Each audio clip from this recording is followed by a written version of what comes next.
Hey guys, welcome back to the MyIBSLife podcast. Oh, bitch. I'm not gonna lie, this is like the third or fourth time I am trying to record this episode because it's a little bit of a journey today. I am like, first of all, I want to start off with that. I am being dramatic as fuck today, okay? But I don't genuinely feel like I'm being dramatic. That's a coping mechanism. I just like tell people when I'm about to vent about how like terrible I feel like the last few days have been, and I'm afraid they're going to judge me. So allow me to be dramatic, but also can we just talk about how being dramatic is just part of the healing cycle, okay? When you're flaring, when you're sick, being dramatic is part of it. I truly feel like being dramatic about how terrible you feel or how terrible you felt, if you're like describing it once you've recovered, is part of the healing process. Did you guys fucking hear that? Some crazy ass noise coming from outside. Okay. So, but no one else is allowed to call me dramatic. No one else is allowed to call you guys dramatic. Like, I'm allowed to say that I'm being dramatic, and everyone's supposed to go, no, you're not. That's how this works. I had it is currently about to be 11 a.m. on Wednesday. I've been down bad since about 4 p.m. on Monday. And it's one of those times where you really have to question, is this an IBS attack or do I have the stomach virus? Because I literally can't tell. With that, I am going to say I am like 80% sure it was just a terrible IBS flare, because I think I know what triggered it. And of course, we're going to talk about it ad nauseum today. Of course, that's all I have to offer today is to describe my trauma from the last few days. With that, I'm going to give a quick emetophobia warning. If you don't know what emetophobia is, it's the fear of like vomit, like someone throwing up around you or you yourself throwing up. I'm going to play a little emetophobia warning for all my emetophobia girlies and besties. And it's nothing like too gruesome. And to ease your anxiety right now, I did not like get sick. Okay. Like I really thought I was going to, and I'm going to like kind of get into that, but I didn't actually get sick. And that's another reason I don't really feel like I had like the stomach virus, but just want to put that out there before we begin. So I only have about half a brain cell because I still feel like absolute garbage. And I just ate something about an hour ago for the first time since Monday at 4 p.m.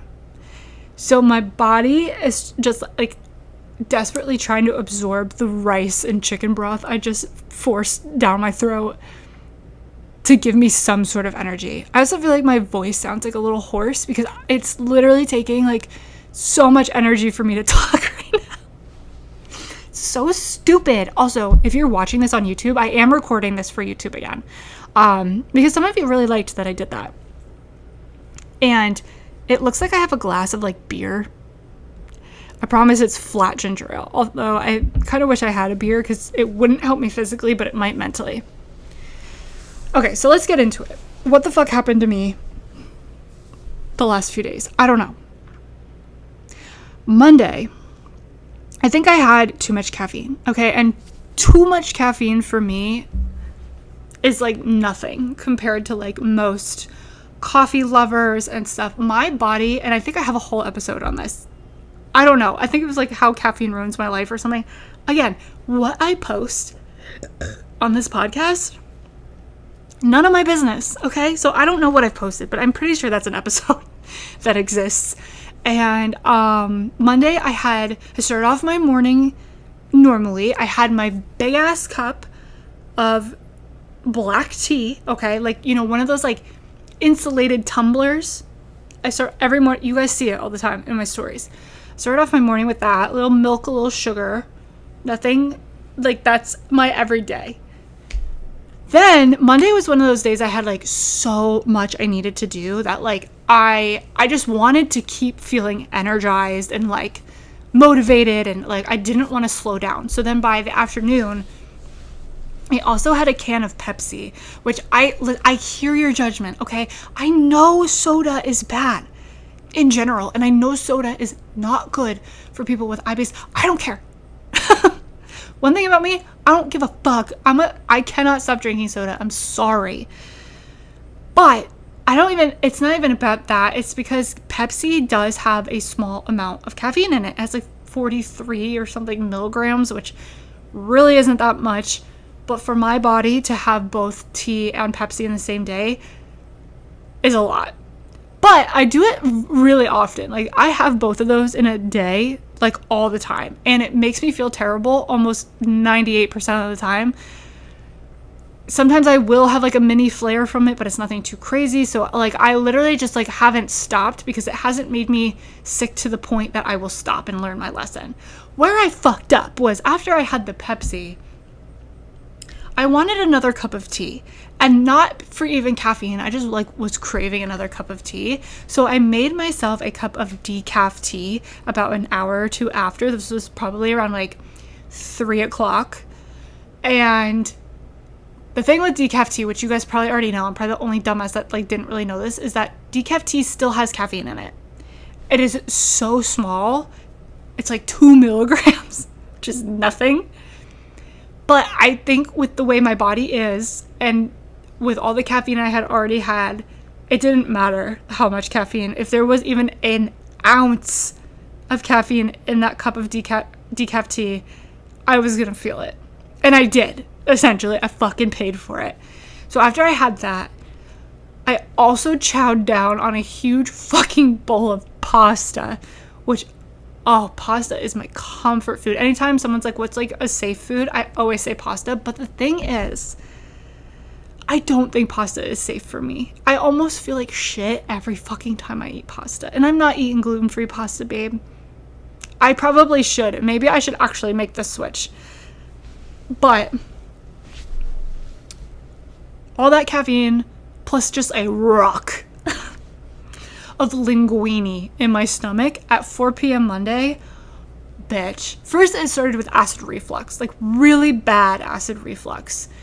To the point, which again, like a little bit of a emetophobia trigger warning. Okay, I'm gonna give you a minute to like fast forward. Like 5 seconds, 5 or 10 seconds, or click out. Okay, ready? 1, 2, 3, 4, 5. Okay, to the point that like, it was like, when I would burp, I was like throwing up in my mouth a little bit, which was triggering as fuck. Okay, so I immediately, of course, went on my Instagram stories and was like, guys, I'm having the worst acid reflux of my life and it's triggering the fuck out of my emetophobia. Like, I just had to start complaining. You know what I mean? And then all night I was kind of like dealing with that, like burping and like, I don't know if this is an acid reflux thing, but have you guys ever like had gas, like burping gas that like you're burping like every 5 seconds, but it's not... Did you fucking hear that? Is that a plane? Okay, that's terrifying. You're burping so much, but every time you burp, it's like not... When you burp, it's supposed to like make you feel better. Like, oh, I have room in my stomach now. But like, it was like, I wasn't getting that satisfying feeling. It was like, I had such discomfort. I was super bloated, like whatever, right? Then it kind of like tapered off and I started feeling like a little bit better. But then at like 9 o'clock that night, I had like another wave where very suddenly I felt super nauseous. And then I started having the cramps of an IBS-D attack, okay? And I was like, what the fuck? Like, I hadn't eaten anything. I hadn't drank anything since like my pasta and my cup of tea. And I was like, why the fuck am I like feeling this way? And I ended up running to the bathroom and having like a really quick IBS-D attack. And like, it was painful and like horrible. But like, it was like a one and done situation. But then I was still feeling like really, really sick after that. Like I was nauseous. Like, so I ended up like going upstairs in my bedroom. My bedroom's kind of like my safe place when my emetophobia is going crazy and I'm super nauseous. Like, I just feel like if I'm like in my bed and just like I have music on and I'm like playing a game on my phone and distracting myself all cozy in my bed. Like that's so comforting to me. So I like ran up to my bedroom and I was like filming that for you guys. Like I was on my Instagram stories. I was filming how my cats were all over me. They were like trying to take care of me. It was so cute, honestly. And I felt better within like an hour and a half. Like I felt like pretty good, to the point like I got out of my bed, I took a shower, I was like getting ready for bed. I was like ready to like just go to sleep for the night. Bitch, I ended up getting in bed, and at like 11:30 was really when I like tried to sleep. I don't think I ever fully fell asleep, but I woke up out of like a half sleep around like 1:15, and like it just started with like stabbing pains in my stomach, and I was like, okay, I probably still have like gas, you know, and like I just, if I roll over maybe I'll feel better, like whatever. And I was trying to just like keep myself calm and just like go back to sleep.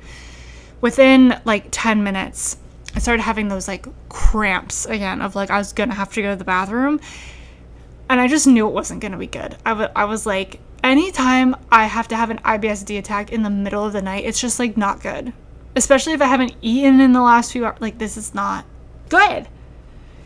I ended up getting out of bed and I came down here where I am right now. I ended up having a really bad IBSD attack, and like, sorry for the graphics, but it was like when you are prepping for a colonoscopy. Okay. It is when you are quite literally having water come out of your rear end, to sound like my mother. When you have water pouring out of your rear end. That's the type of IBSD attack I'm talking about. And not only was I just like having the worst diarrhea ever, I was so nauseous. So nauseous. And at this point, my emetophobia was through the roof. Like I was so upset and nervous and anxious and terrified. I literally was like taking videos of myself because my teeth were chattering. And I could not stop it. I was shaking, like literally in the video. I didn't post this anywhere because I was like, this is like kind of embarrassing. In the video I took of myself, though, like I can't hold the camera straight.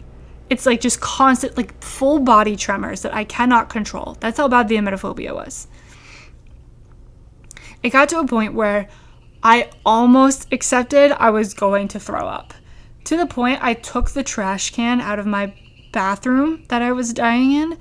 I emptied it and I put like a shopping bag in it so that like, and I started carrying it around with me. Like I had pretty much accepted that this was my fate. I was going to start throwing up. I 100% had the stomach virus, and that was horrible. Like to get me to that point, it's like, oh bitch, it's bad. I'm literally sleeping on this couch, and on the TV I have ocean waves playing because I was just trying to do anything to calm myself down. Like I have ocean waves playing on my TV. I'm like trying to lay down on this couch. My cats are taking up half of the couch. I can't lay down because every time I lay down I get nauseous again. And I ended up going to the bathroom like quite a few more times, and it was just really, really bad. I felt, oh, it was just, dude, it was so bad. Like I feel like I'm so bad at explaining things, but like it was like a little bit traumatizing. Okay. And I'm not gonna lie, am I about to admit this right now? Okay, here's the thing. I didn't shit my pants. Like I wouldn't say I like shit my pants, but like let's say I couldn't trust a fart, okay? And I did have to like change my underwear at one point. That's all I'm gonna say.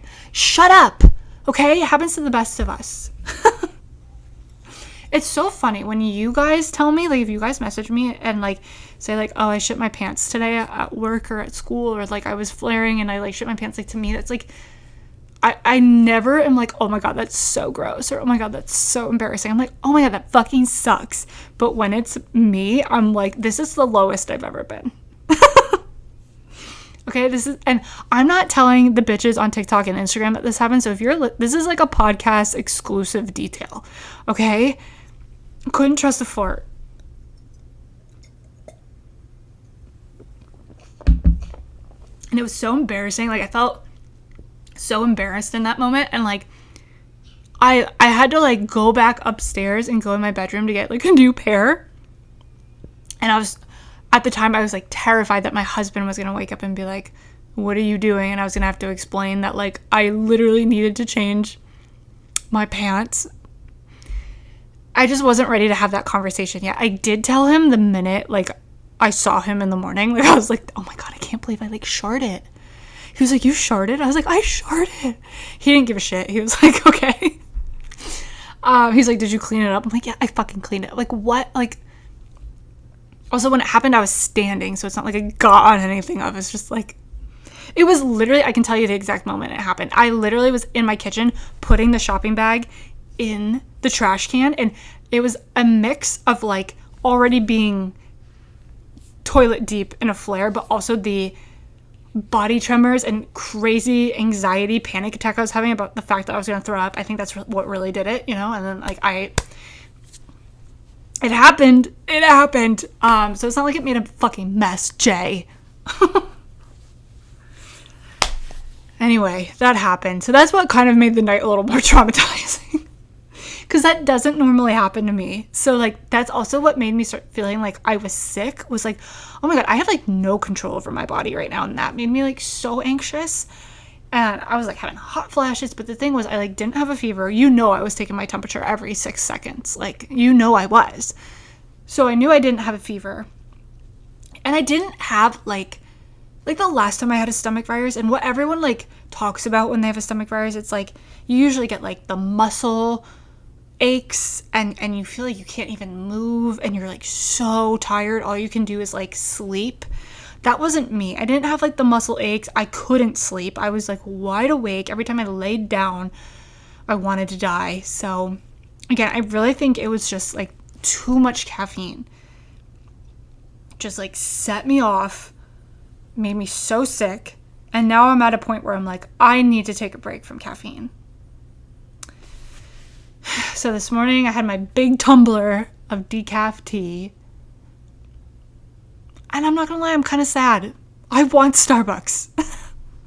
But how I felt the other night was just like awful. And then all day yesterday, I was a zombie. I ended up getting like 2 hours of sleep, Monday into Tuesday. I think I finally slept from like 5:30 in the morning to 7:30. And then I got up and I was up for a few hours, kind of just like staring at the wall, like contemplating what the fuck my life was and how I got here. And then I took like a 2-hour nap. And then I kind of just was like a zombie the whole day yesterday. I had a meeting that I forced myself to get through. And it was a good meeting. I'm glad I did it. But yeah, it was a rough day yesterday. And now I'm not feeling back to normal. I still feel really, really like weak and lethargic. Like all I want to do is go to sleep right now. But I have a lot to catch up on. So I can't. And yeah. But like I said, I did finally eat. About an hour ago. So far, so good. Okay. Initially, when I ate, my stomach was making alien noises, literally giving off a mating call. And I was like, fuck. I was terrified. I was like, I'm gonna be in the bathroom again. Thankfully, I'm doing well. I actually want more soup. I want to eat more, which is a good sign. I do need to eat more because I think that'll make me feel better and stronger. And every time I stand up, I like want to faint. So that's like not good. I'm trying to hydrate myself today. And yeah. And you know what the funniest part is? Like I was thinking about this the whole time. Like when I was debating whether I had like a stomach bug or if it was just my IBS. the way me and my husband deal with that type of situation, worlds different. When he is sick with a stomach bug, I'm like, okay, I am moving out of the house. Love you from afar. Love you. Or you are going to be quarantined upstairs to one bathroom, to one room for the rest of your life. And I am going to burn the house down. Okay? Like, that's how I deal with it. Yesterday when I was telling him, like, dude, I might have a stomach virus. Don't come near me. Don't use the bathroom I was using. Like, don't touch anything. He, like, couldn't give a fuck less. He's, like, cuddling me and, like, kissing me and, like, making sure I'm okay. And he's like, I'm gonna use that bathroom. Like, he's like, I don't care. Like, I wish I were him. I just can't, like, fathom feeling that way. Not caring about that. So anyway, that's what happened. That's what's been going on. Hopefully by the time I post this tomorrow, I'll be feeling pretty much back to normal. Nothing like a good IBS attack or a good stomach bug to just reset you in the worst way possible. I still think about every time, and this will be something I talk about when I talk about my jobs again, but like, every time I'm like this, like, I'm like about to pass out right now. I feel like I'm gonna pass out. I feel so like weak and horrible, but I would like have this happen to me when I worked at my first corporate job years ago, and my boss was one of those fucking bitches that would be like, oh, I'm sorry, you were literally traumatized by your own body, but you look great after. Like, she would always make a comment about my body. I'm like, bitch, I haven't eaten in 48 hours. Dumb bitch energy, you know what I mean? But anyway, yeah. Thanks for letting me complain. Kind of just like vent about what's been happening. As I was like going through this the other night in real time, I posted like 8,000 stories on Instagram with every anxiety that ran through my head, every complaint. I literally ended my rant with like, I'm so sorry I'm complaining. Complaining like this literally makes me feel like so fucking stupid and weak and just dumb. So apologies in advance. And you guys are just the fucking best. And you were DMing me like, oh my God, do not worry about it. Don't apologize. And then some of you were even like, actually, please keep complaining. Complain more, please. Like, and that was just funny. I just thought that was funny. And I thought, I love you guys. And you guys are my people. And I'm just so glad that, well, I'm so glad you understand selfishly, but also like I fucking hate that you guys understand, because I don't want anyone to ever feel the way I felt these last few days. It's horrible. And yeah. Anyway, I'm kind of just rambling at this point. So I'm going to go try to live my life again. I hope, to those of you who are listening right now, I hope you're doing much better than I am. I hope you're feeling well. I hope you're having a great week. But if you're in the trenches with me, I'm holding your hand. I'm holding your hand, bestie, okay? I'm holding your hair back. Probably not, honestly, but like, pretend I am. You know what I mean? Pretend I don't have emetophobia. I'm holding your hair back. I'm slipping you the new pair of undies under the door. It's our secret. I'm not going to tell anyone. Just like you're not going to tell anyone what happened to me. And we're going to get through this together. I love y'all. We'll talk again next week. Hope you have a great rest of your week. Bye-bye.